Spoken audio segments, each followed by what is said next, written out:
Hanggang sa mga sandaling ito, inaalam pa rin kung paano maiaalis sa Tubataha Reef yung sumadsad na barko de gera ng mga Amerikano. Posibleng irekomenda raw ng Philippine Coast Guard na sa halip na hilahin ay iangat na lang mula sa pagkakasadsad ang barko para hindi na lalo pang mapinsala ang Coral Reef. Mula sa lungsod ng Puerto Princesa at lalawigan ng Palawan, nakatutok live si Cedric Castillo. Cedric?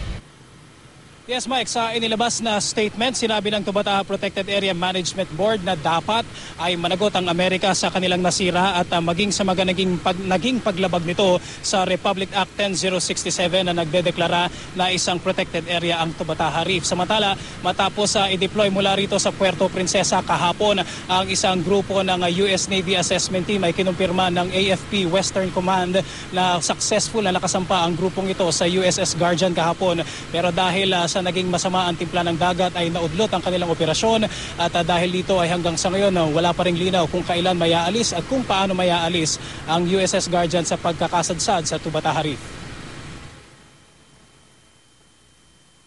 Halos wala raw pagbabago sa posisyon ng sumadsad na USS Guardian sa bahura ng Tubataha.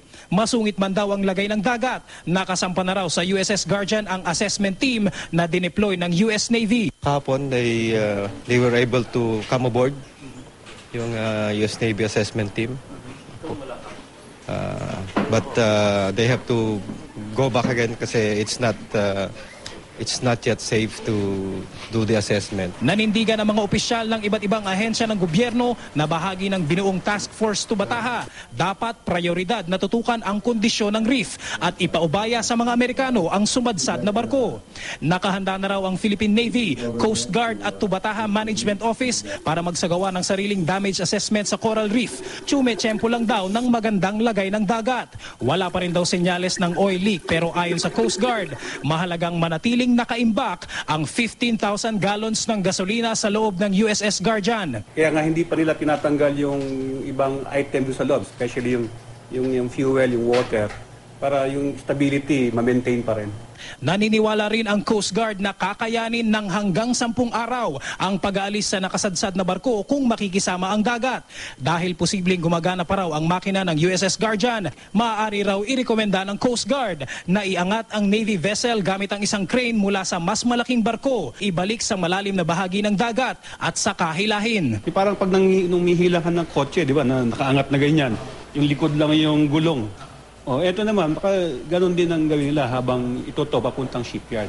Ayusin nila yung pagkuha niyan, baka masira pa lalo yung bahura natin. Buhatin nila, wag nilang hilahin.